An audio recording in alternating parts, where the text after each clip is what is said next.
Delighted to say John is now as a man who knows exactly what it's like to play for Europe in the Ryder Cup. He did it in 2016, the same year that he was crowned the Masters champion. Brilliant. Delighted to welcome Danny Willett to TalkSport. Danny, hiya, Danny. Morning. Morning, Danny. How are you? Danny, fantastic. I hope you're as excited as we are. It's going to be tough. We know that, but I can't wait. And I've got my veins. We're going to beat them. I know it's going to be tight, but I think we beat them. It's going to be close. I think it's one of our strongest teams, for probably the last decade. All the lads have been playing great. The form kind of turned on nicely in the last 2 months for some of the guys that were kind of hit and miss on whether they were going to make it by straight qualifying or not. And their team is obviously really strong. They've got some rookies in there, but the rookies have obviously, you've got JJ, who's just won the US Open, and you've got Benny Griffin, who's obviously won twice this year. Yeah. I think it's a really, really good matchup. I think that naturally our foursomes and four balls kind of get paired together easier. And I think sometimes they've maybe got to work to get their matchups correct in who's going to take what shots and how they're going to play. So, I think this first morning I'm just finishing up in the gym and then I'm practicing and then I'll be in front of the television at 12 o'clock watching. So I think the first match is really going to set the tone. Two of our best players who are playing really good at the minute. Against obviously a blockbuster pair in Bryson and JT, so I think that's going to be a cracking first match. I mean, the first tee is going to be extraordinary. What do you think JT's thinking, Thomas? Come on, Bryson, don't leave me behind a tree.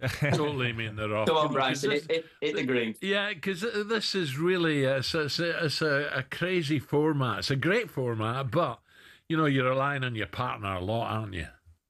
Yeah, and again, that's why I think that the Europeans in foursomes have traditionally done really well. I played a lot of foursomes as a kid growing up in amateur golf and stuff, and it helps when you are properly friends with the person you're playing against. You're not trying to hit a bad shot. You're not going to say I'm sorry when you've hit a bad one. But yeah, people's games at times don't match up.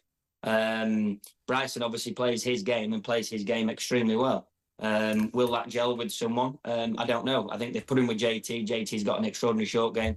He's a great wedge player. So I assume that they're kind of doing that to hope that Bryson drives it as well as they know he can. And then they're obviously going to be a good bit further down than the other lads. And then kind of take it to the golf course from there. I played Bethpage back in the US Open years ago when Brooksy Boy won, and that place is a beast. So the boys who hit it a long way, especially this morning, it could be cold, it could be wet. There is an underlying advantage there if you can hit the ball, a hell of a long way in the air. Danny, the crowd played their part. You was there 2016 in America. What was it like? What they're going to be up against with the crowd? It's just a hostile crowd. It's like going to football and sitting in the away end and cheering when your team score. It's not a great place to be. But I think the one thing with golf is that there is still the respect there of guys playing well. I think Rambo said it really well in his interview yesterday. And the New York fans are tough, but they're tough on their own. They'll be tough on the Americans if they don't play well. They are it's a sporting area that is really passionate and really deep in it. And yes, they are going to be massively on the American side, but they are also going to be, I would think they were going to be respectful of incredibly good golf.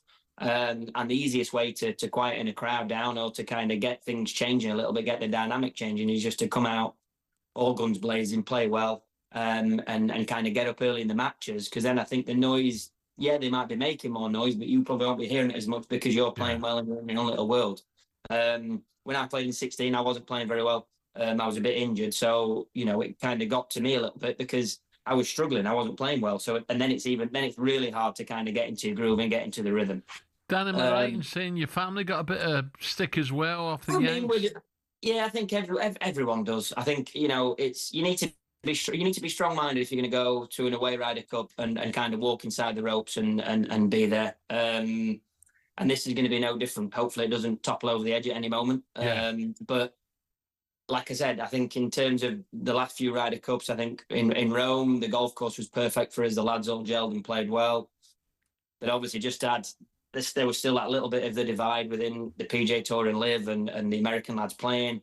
Whereas I still think the European lads are all, really good friends and still really gel a good bit. And again, then Shane said it yesterday, the last few weeks in Europe, everyone that's playing in the team, barring Sep, because he had a few issues at home, he had a little one and stuff, everyone's played together.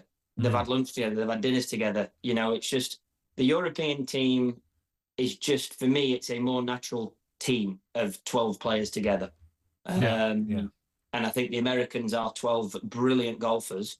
And I think sometimes they have to work a little bit harder to get that team feel, that team vibe. Whereas I think we just get it naturally on a week-to-week basis because we stay in the same hotels, we go to dinner, you all play practice rounds with each other. It's just, I don't know, it's always seemed that way in that we kind of just, that once every 2 years, everyone's kind of making it a big deal about the team thing. But I think that we do it naturally just as people. So, Danny, really delighted for Tommy Fleetwood. Tommy's been so close, hasn't he? Tee to green, magnificent. Just couldn't make those big putts. Suddenly, they're dropping right in the middle. Yeah, I mean, I watched the FedEx. I mean, it's perfect for him, really. He's had so many closes, especially this year. But even in general, he's won obviously 7-8 times in Europe. And everyone knows how good he is, how consistent he is.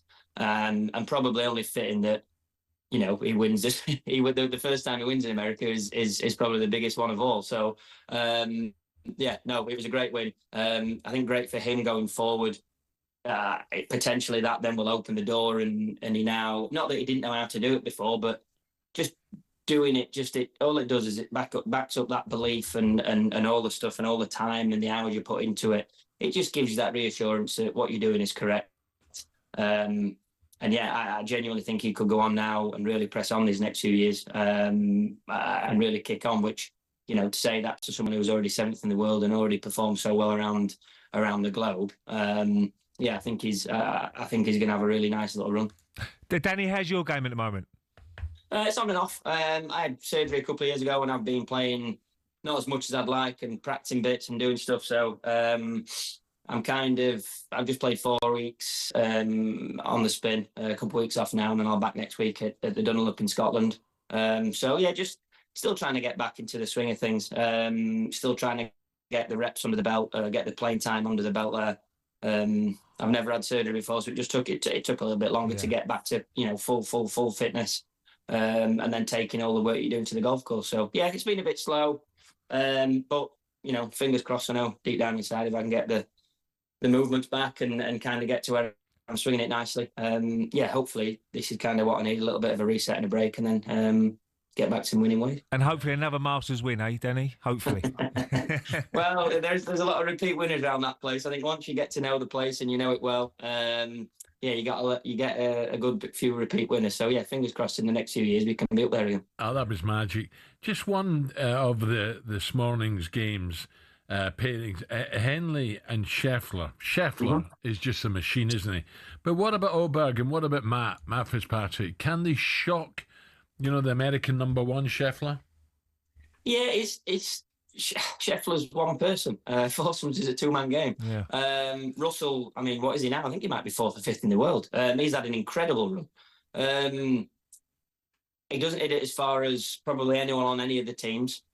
He's a fantastic iron player. He's a brilliant putter. So again, I think the Americans would be going there for Scheffler, who is incredibly consistent across the board, drives it well, get it in the fairway, let Russell hit in. Or vice versa, Russell hits it down the fairway. We know, in my opinion, Scott is probably one of the best iron players, if not the best iron player since Tiger, ball in hand when he's in the fairway or off a tee peg. His ball control, his flight control is phenomenal. So they're obviously going for a strong pairing, just guys who are just going to be relentless in how they do things and how they're hitting it, with a great putter in there. And in fairness, Ludwig and Fitzy are probably pretty similar. Luddy hits it an absolute mile off the tee. Fitz is a lovely iron player, great wedge player, lovely putter. I think a lot of people stack that heavily in America's favour just purely because Scott is part of that partnership. But I think that could be a really good game. Yeah, brilliant. Danny, look, we can't wait, mate. Get back well. Hopefully good luck, Danny. See you back in the course soon. Thank you, pal. Thanks, boys. Danny Willett there. Do you know what? I'm looking at this opening You go for 2-2. I do fancy Desmond. The old Desmond. Yeah, I do. I fancy 2-2. Talk Sport Breakfast with Alan Brazil. Thursday and Friday morning, 6 till 10. On AM, on DAB, via the Talk Sport app and on your smart speaker. Talk Sport.